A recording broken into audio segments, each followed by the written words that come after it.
Good. All right, Lanissa, thanks for joining me for today's recording. I really appreciate it. What's the elevator pitch on who you are and what you do? I mean, the very, very short story is I help practices build their physician referral network.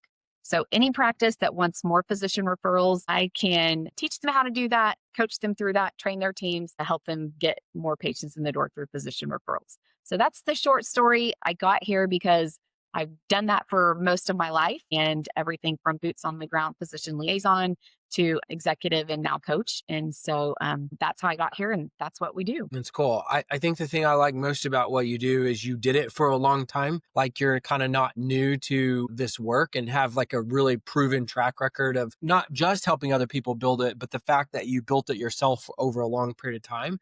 And I think that gives you a lot of credibility.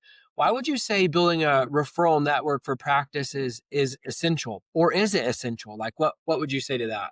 Well, obviously, I'm biased, right? Look at the data over the last several years from friends like MVP. Their data shows consistently over the last several years that the number one patient converter and patient lead source is physician referrals for specialty healthcare practices. So, not only is that your top lead source and your top patient converter, the other thing is these are patients that come to you and they come to you pre-diagnosed, pre-counsel. Their doctor says, "Hey, I know Dr. Jones. I know Dr. Smith. They did my patient's surgery or they did my mom's surgery." And so these patients come excited to see you, already trusting you, ready to have care with you. And not only that, these are long-term relationships. It's not dependent upon algorithms. It's not dependent upon the latest technology.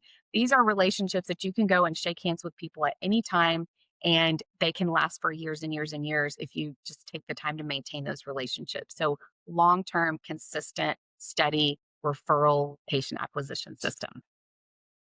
It's really well said. When you think of the hierarchy of leads that we're following up with the practice, at the very top in terms of quality would be those OD referrals. Just to kind of verify your point. I mean, I think that's the way we experience it as we follow up with practices leads.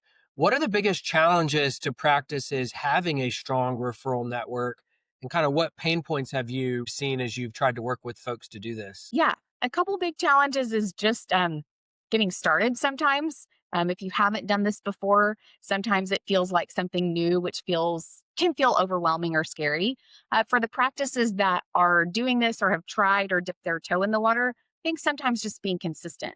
There's a lot of shiny objects that can attract our attention in an ambitious practice. And there's a lot of things pulling for our attention. And so staying consistent and consistent over time, I think is a really big challenge. But there's a simple fix to that, right? It's just scheduling that time to go visit referring offices and staying consistent with that. I mean, it's a simple fix, right? And so it's just something that has to be executed. So that makes sense. It's a function of prioritizing it, making sure that it's important, blocking off the time. Are there other challenges related to building out a referral network, or is does it really boil down to, just kind of the bare bones fundamentals of executing like that? So there's obviously lots of nuances to that, but really the practices that show up consistently over time do tend to be successful at this. Obviously, it helps if you have the right team, people that actually want to be out there, people that actually want to be building relationships, and cultural things are important as well in your practice. This is something that you really have to want to do and really believe in. And so those things, the belief and culture, and cultivating that in your team and in your practice and letting the team know, like, look, this is the way that we serve patients and the way that we serve patients better. Those things are all really important. And those things actually help bring about that consistency. Hmm. Yeah, that's really good. What are the 2 to 3 most kind of key ingredients to establishing a strong, kind of program for referrals? Like, what are a handful of the kind of core benchmarks, metrics, ingredients, whatever you want to call it? What would you say those things are for a practice? Yeah, if I could pick the top 3 to 5, I would say starting out with the cultural things we talked about. As a practice, your practice leadership really has to believe that this is a good opportunity for the practice and something that they want to invest the time and resources in.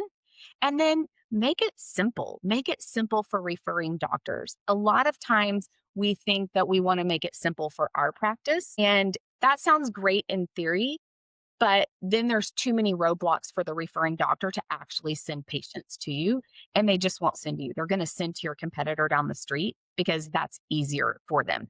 So make it simple for the referring doctor. So whatever that process looks like in your practice, review that process and then just make it simple when you do that.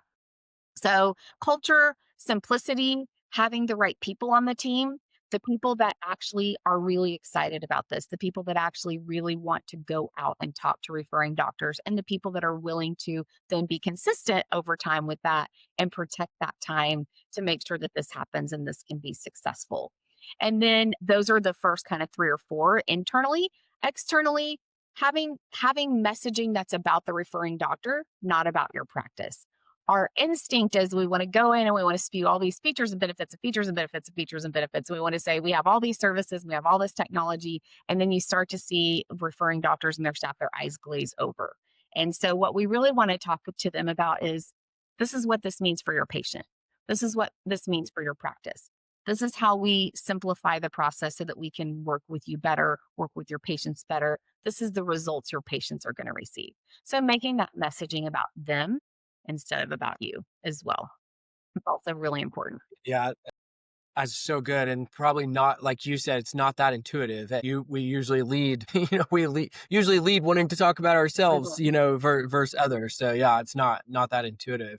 Well, this is great, Lanissa. Thanks so much for joining today. Where's the best place for people to connect with you? Yeah, the easiest place to find me is at my website, lanissabrantley.com. And you can join our newsletter from there. You can contact us from there. You can find out about us, more information. So it's the easiest way to find us. Thanks so much for joining today. Yeah, thanks so much for having me.